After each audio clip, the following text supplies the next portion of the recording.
first time Dr. Shazra Mansab Ali was also part of our delegation. So when I stand here today speaking to you on this occasion, I am very proud in stating that I am also a product of the exchange program between IDCPC and my political party, PMLN. And I'm proud to acknowledge this fact. And when last time I was speaking at this forum, when Mr. Mustafa invited me, and I often state this, that in Pakistan, while growing up, we hear stories from our parents, from our grandparents about how this relationship has evolved. And Pakistan-China friendship cannot be put into words because we share mountains, we share rivers, we share a lot of common heritage, a lot of culture. Because when these rivers flow downstream towards Pakistan from China, they bring a message of hope, a message of resilience, and a message of a shared and prosperous future. And while growing up, I often quote this story that, my mother as a young schoolgirl welcomed Chu Enlai in the streets of Islamabad, and she waved the Pakistani and the Chinese flag. So when we hear these stories of this relationship, it not only reminds us that it is a time-tested friendship, but it is also an everlasting friendship. Many countries have this claim of having strategic ties with China, of having a great relationship, but no other country can claim that they are iron brothers or sisters. Only Pakistan has that particular privilege. So we are proud to have that privilege, Honorable Excellency, ladies and gentlemen. And I think in 2015, we laid a new foundation in this country known as the Pakistan-China Economic Corridor. And this corridor brought about a cultural change, where we had investments coming in, where we had infrastructure being built, where we had industry being built, where we had airports and seaports being developed. We also saw a cultural change in Pakistan. And it's always heartening when we see a Chinese citizen speaking fluent Urdu, or we see a Pakistani citizen speaking fluent Chinese. When Mustafa here speaks Chinese, if you close your eyes for 1 second, you cannot even tell that a Pakistani is speaking Chinese in the pure Chinese dialect and accent. This is a cultural change which CPEC has brought about. CPEC in Pakistan has broken a lot of barriers. It has broken the barrier of language, and it has broken the barriers of division. It has brought harmony. So the Belt and Road Initiative and CPEC being part of it, where it has brought development, where it has built roads and bridges and ports and industry, it has also built the everlasting bridge of friendship. And this cultural change that we see has now become part of our ethos as we move forward. And we were proud to have witnessed the first phase of CPEC and the visit of President Xi Jinping at that point in time will always be remembered as a turning point and as one of the greatest initiatives taken for the revival of our economy. And that visit brought along with it not only the economic benefits which we are reaping today, but also great opportunities for every segment of society in Pakistan. Be it the youth of Pakistan, be it the media of Pakistan, be it the industry of Pakistan. It created employment. And CPEC has only a positive connotation towards it. And as a Pakistani, I believe that when we talk about CPEC, only positivity can be associated with it.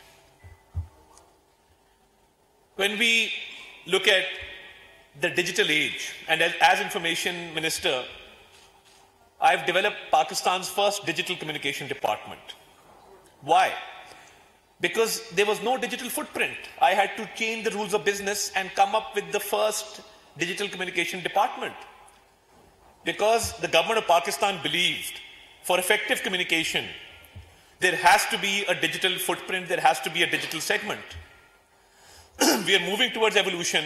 We've come up with the Digital Pakistan TV as an English StratCom tool, which is now on the rise. Our viewership is growing, our outreach is growing. And it was my utmost duty to come up with these platforms, because this is not for me, not for my political party, but this is for the state of Pakistan. That whoever becomes information minister after me should have a robust system available to him or her, which can be used as a strategic communication tool to further the state's interests. During the war with India, we saw a lot of misinformation coming in. But that misinformation brought along with it a lot of comic relief as well.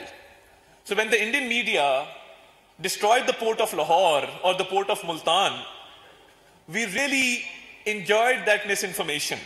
And one of my young members, I have a team of Gen Z around me, because this generation, and I often say that, our world is divided into two kinds of people.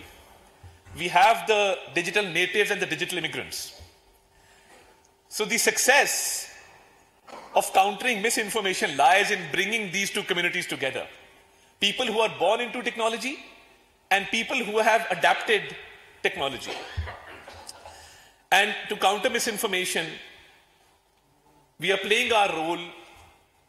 And one of the youngsters came to me during this time and he said, there's a lot of misinformation from the Indian media and they're acting very irresponsibly. And they've banned our YouTube channels in India. And I would like to admire the efforts of our media. Pakistani media acted very, very responsibly. And we were able to fight the narrative war on the international front because our domestic front was in safe hands.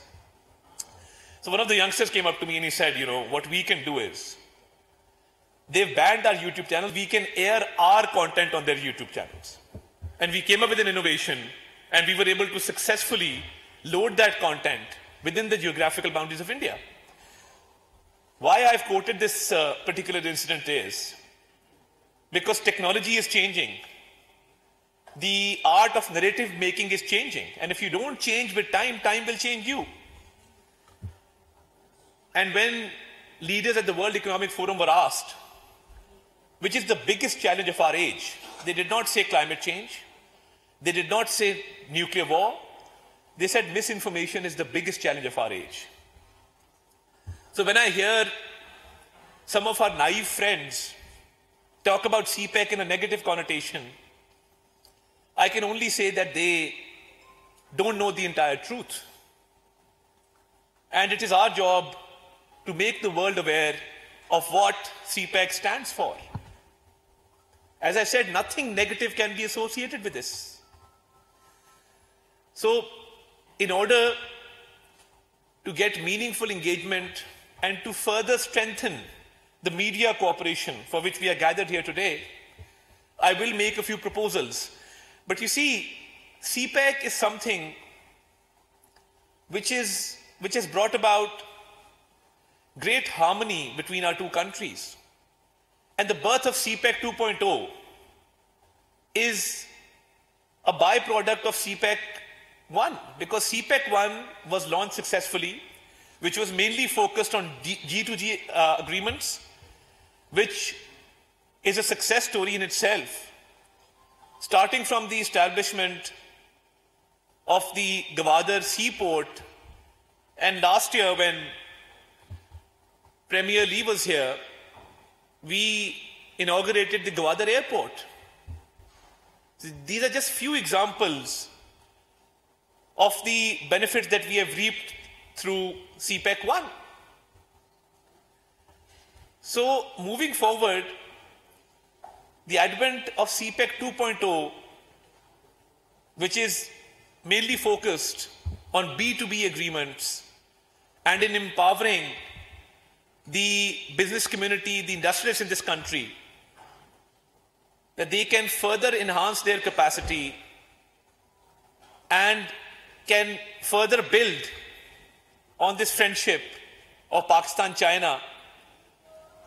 I think CPEC 2.0 is a great example that when you have success in the public sector, it can lead to success in the business sector. And this time around, when we were in China, two important events that we attended. And as Senator Mushaid Hassan Saeed also mentioned, and Dr. Shazra also mentioned, in September, the Victory Day against fascism in World War II, we witnessed the victory parade in China. And we saw the kind of capacity that China has and the desire for peace which China has. So congratulations on that. And next year, we will be celebrating 75 years of our diplomatic relations and friendship. And we are fully geared up for this 75-year celebration. And next year marks a very important milestone in our friendship. And in that year, I think we need to have a separate segment for media as well. We need to have more exchanges with regard to journalists, anchor persons, and also digital media influencers, which is very, very important. And during the war, I would like to mention, and I was in China, and I mentioned this to the head of the radio and television division. I said that meme created by Chinese influencers in which they had these planes flying all around, that was the most watched meme, and it got billion+ views the world over. So this is the kind of power that digital media has. So we need to also strengthen the cooperation where we can have influencers in the digital realm coming from China to Pakistan and from Pakistan to China. So we need to move toward that we had was that MOUs and agreements were signed worth $8.5 billion. So we need to involve the private sector also to tell their stories, how they have benefited from CPEC 2.0. I think we need to go into a public-private partnership mode in order to tell the good story of CPEC 2.0. Coupled with that, I have a few submissions for your kind consideration with regard to countering fake news and misinformation. I would suggest that maybe the Pakistan-China Institute can come up with a digital media platform to call out fake news and to label fake news circulating around CPEC as fake news and stating the correct facts. Maybe a fact-check forum can be created, which the government can support fully, which can be supported by the Chinese embassy, and Pakistan-China Institute can host that platform because it is a credible institute and it has the trust of the public and the private sector. So maybe if we can launch a fact-check forum with regard to CPEC, with regard to Pakistan-China cooperation, I think that will go a long way in not only strengthening the media cooperation, but also in getting rid of misinformation and stating the correct facts very, very timely. So if the Honorable Ambassador agrees and if Senator Mushaid Hassan Saeed agrees to this proposal, we can work out the details in a smaller meeting and launch a fact-check forum, because I think it is the need of the hour that we need to have a fact-check forum. I'm very, very grateful. So this will, I think, help us in countering fake news and also strengthening the good stories that are coming out of CPEC 2.0. And there's great potential in CPEC 2.0, and I accompanied our Prime Minister Shehbaz Sharif to Beijing earlier in September. And the sentiment that we saw in China with regard to Pakistan, I think our friendship has reached new heights, and it is now up to us to tell these stories to the world. And we have a very good story to tell because we have a great history, a great legacy. And when we see our legacy that our elders have left behind, one particular image comes to mind. The last meeting of Chairman Mao with the then Prime Minister Zulfikar Ali Bhutto, it's a very, very historic meeting, a very touching picture which is now part of our legacy. So this great history has given us more motivation for a shared and a prosperous future. So I think we need to carry this great legacy forward, and we need to strengthen media cooperation, especially in the digital field. And we need to have more digital platforms to tell stories from both sides, from China, from Pakistan. And we need to have more exchanges where people can get together and discuss what Pakistan-China friendship actually stands for. And on behalf of my Prime Minister Shehbaz Sharif, on behalf of my government, on behalf of the Ministry of Information and Broadcasting, I can assure you that we are fully committed to this cause, and we will go the extra mile to strengthen media cooperation between the two countries and involve the private sector so that we have more good and positive news coming in, and we can counter the negative propaganda around CPEC, which we are fully capable of doing. So thank you very much for this opportunity. I'm truly grateful, and I'm a politician, I'll keep on speaking. So we have a habit of listening less and talking more. But I beg your leave with this commitment that we stand committed to this cause, and I'm extremely grateful to Senator Mushaid Hussain Sayyid and वफाकी वज़ीर इत्तलात और नशरियात की जानिब से तकरीब से खिताब किया जा रहा है। CPEC से मुताल्लिक़ की तकरीब है जिसमें उनकी जानिब से कहा गया है कि चाइना हमेशा से पाकिस्तान के साथ खड़ा रहा है। बहुत खुशी होती है ये देखकर कि जब चाइना में लोग उर्दू और पाकिस्तान में चाइनीज़ बोलते हैं। पाक चीन दोस्ती तारीखी और मिसाली है। पाक भारत जंग के दौरान डिजिटल मीडिया ने अहम किरदार अदा किया और मीडिया के किरदार को सराहते हुए उनकी जानिब से कहा गया कि उम्मीद है मुस्तक़बिल में भी मीडिया इसी तरह से किरदार अदा करता रहेगा। सब्सक्राइब करें और बेल दबाएं ताकि कोई खबर रह न जाए।